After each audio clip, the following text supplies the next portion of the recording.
अस्सलाम वालेकुम दोस्तों, मैं हूं जी हुसैन। ऑक्सीजन ईटिंग पे आज दूसरी वीडियो लेकर आपके साथ। कल हमने एक्सरसाइज के ज़रिए अपनी जिस्म में ऑक्सीजन को मैक्सिमाइज करने का तरीका सीखा, कुछ बातें की, एक्सरसाइज सीखी।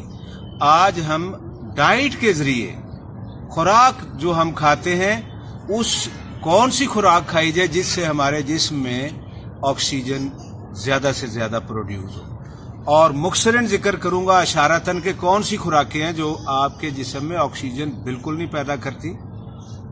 ये नहीं कि वो बुरी होती हैं, लेकिन ऑक्सीजन पैदा नहीं करती। हमें ऑक्सीजन चाहिए। इससे पहले पोल्यूशन की दो इकसाम पे जिक्र करना जरूरी समझता हूं। हमें टेक्स्ट बुक्स में पोल्यूशन की 4 किस्में पढ़ाई जाती हैं। 2 मैंने दरियाफ्त की हैं, आप भी जानते होंगे, लेकिन कभी इनका टेक्स्ट बुक्स में जिक्र नहीं आया। Number 1 diet pollution.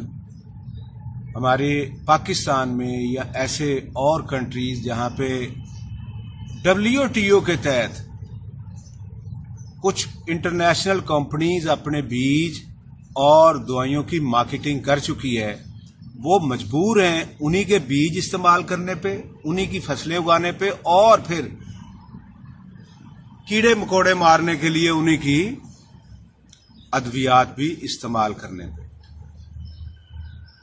हमारा मुल्क उन बदनसीब मुल्कों में से है जो उसके तहत यहाँ पे बीज इस्तेमाल कर रहा है। हमारी खुराकें ऑर्गेनिक नहीं रह गई। हमारी खुराक में खाद का इस्तेमाल और दवाइयों का इस्तेमाल, पेस्टिसाइड्स का इतना ज्यादा है कि कोई यूरोपियन कंट्री इनसे सब्जी लेने को तैयार नहीं है।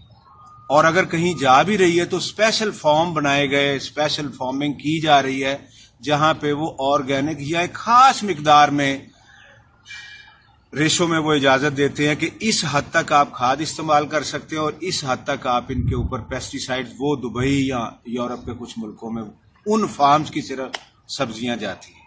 हमारे जो आम आवाम है उनके लिए जहर से भरी हुई, केमिकल से भरी हुई सब्जियां और बाज फल जो है वो मार्केट में आते हैं।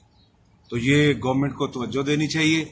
या तो ऑर्गेनिक पे आए, तो या बच्चों को पढ़ाना शुरू कर दिया जाए कि भाई हम पल्यूटेड ग़िज़ा खा रहे हैं। फिर ऐसी भी बहुत सारी ग़िज़ाएं हैं, आप तहकीक करके देख लीजिए, जिनको अनट्रीटेड वाटर इंडस्ट्रीज का लगाया जाता है और डायरेक्ट उनके अंदर उसके सारे रेजिड्यूज जो है ना वो पाए जाते हैं।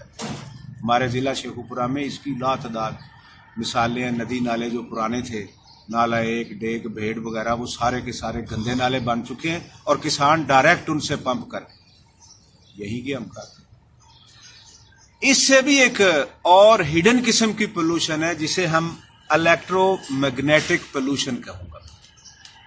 इसे इलेक्ट्रोमैग्नेटिक फील्ड के नाम से पूरी साइंटिफिक वर्ल्ड में याद किया जा रहा है। थाउजेंड्स ऑफ सैटेलाइट्स जो दिन रात बम्बार्डमेंट कर रहे हैं आपके ऊपर, चैनल्स को चलाने के लिए, फौजी मकासद के लिए, सर्वे के मकासद के लिए, या जिस मकसद के लिए भी सैटेलाइट ऊपर गया हुआ है, बहरहाल उसका रुख, उसकी तमाम स्ट्रीमिंग जो है इलेक्ट्रोमैग्नेटिक सूरत में वो इस जमीन के ऊपर है। उसके अलावा आपकी जितनी भी ये टेलीकॉम कंपनीज हैं, इनकी रेज आप समझ लीजिए, लो इंटेंसिटी का माइक्रोवेव ओवन स्टार्ट हो गया आपके माहौल में। G2 आया, थोड़ा सा बढ़ गया, G3 और बढ़ गया, G4 अच्छा खासा बढ़ा हुआ है, और G5 में तो एक अलहदा कहानी है, फिर किसी वक्त डिस्कस करेंगे। ये भी गवर्नमेंट या कहे कि भाई लिख के देते हैं, गारंटी है कि ये पोल्यूशन नहीं है, ये आपके बॉडी सेल्स को इन द लॉन्ग रन जाके कैंसरिक नहीं करेगी, तो फाइन। अगर नहीं तो ये टेक्स्ट बुक में आना चाहिए और इसके बचाव के तरीके हमें बताए जाने चाहिए बच्चों को। बाकी पोल्यूशन की 4 किस्मों के साथ ये भी आनी चाहिए। अब हम आते हैं खुराक के ऊपर कि कौन सी खुराक से हम अपने जिस्म में ऑक्सीजन के पंप लगा सकते हैं। एक तो हमने एक्सरसाइजेस के जरिए ऑक्सीजन ली, इनटेक किया, میکسیمائز کیا اپنی باڈی میں وقتی طور پہ بھلے، لیکن بہرحال ہمارے ایکسرسائزز ہمارے لیے بہترین پروٹیکشن کا ڈھال کا کام کرتی ہیں، ہمارے امیون سسٹم کو بڑھاتی ہیں۔ ساری خوراکیں پلوٹڈ نہیں ہیں، بہت سارے پھل پلوٹڈ نہیں ہیں، بہت دالیں سبھی کی سبھی چونکہ ایسے خطے میں ہوتی ہیں جہاں پہ یہ بارانی میں زیادہ کام یہ گرو کرتی ہیں، ان کے اوپر کھاد یا دوائی کا استعمال نہیں ہوتا۔ گوشت جو ہے آپ کا، میٹ جو ہے، اس میں آپ خود گیس کر سکتے ہیں کون سا پولوشن کے زمرے میں آئے گا یا ایسا ہوگا غلط ہوگا جو آپ کو کم کھانا چاہیے اور کون سا ہوگا جو بہترین ہے۔ لیکن یاد رہے کہ میٹ کی جتنی بھی قسمیں ہیں یہ جسم میں جا کر آکسیجن پیدا نہیں کرتی، الٹا اپنے ہاضمے کے لیے، اپنے میٹابولزم کے لیے معدے سے لے کر سیل تک بہت زیادہ آکسیجن انہیں ریکوائرڈ ہوتی ہے۔ اپنی خوراک میں میٹ کا انٹیک کم کریں، کم رکھیں۔ دالیں ہیں وہ اس سے تھوڑی اور کم آکسیجن بہرحال انہیں بھی چاہیے، لیکن سب سے بہترین سبزیاں ہیں، سیلڈز ہیں، اور سبزیوں میں بھی گرین سبزیاں۔ پھر دوبارہ میں آپ کو بتاؤں گا ان کوکڈ سبزی، آپ انہیں را حالت میں تو ہم کھا ہی نہیں سکتے، ہمارا ہیبٹس ہی نہیں ہے، ہماری جین کے اندر ہی نہیں ہے کہ ہم کچی سبزی کھا لیں، حالانکہ وہ بہترین ہے۔ چلے بوائلڈ ہو، سٹیمڈ ہو، تھوڑا بہت آپ نے انہیں سٹائر کر لیا ہو تڑکے کے بغیر، بہت زیادہ آکسیجن آپ کے جسم میں پیدا کرتی ہیں۔ باہر کی آکسیجن انہیں ہاضمے کے لیے، میٹابولزم کے لیے نہیں چاہیے۔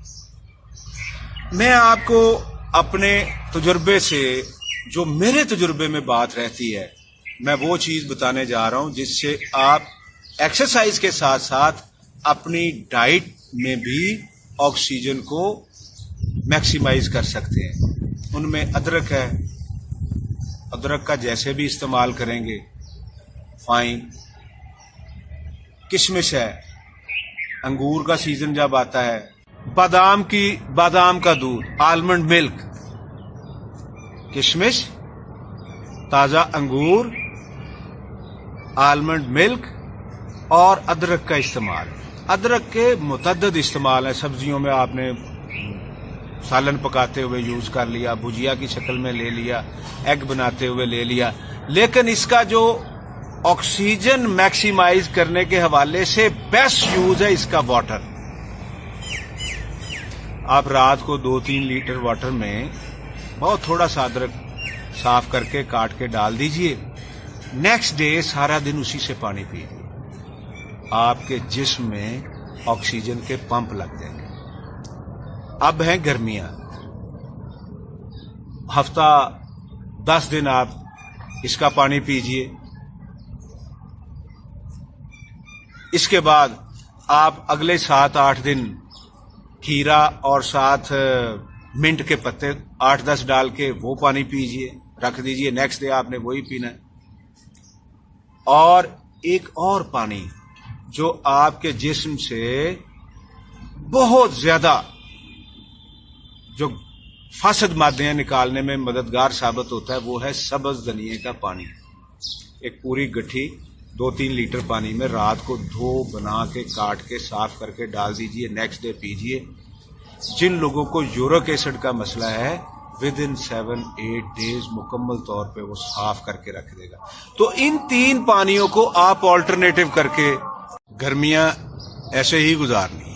بہت شکریہ، اسٹے سیف، اللہ حافظ۔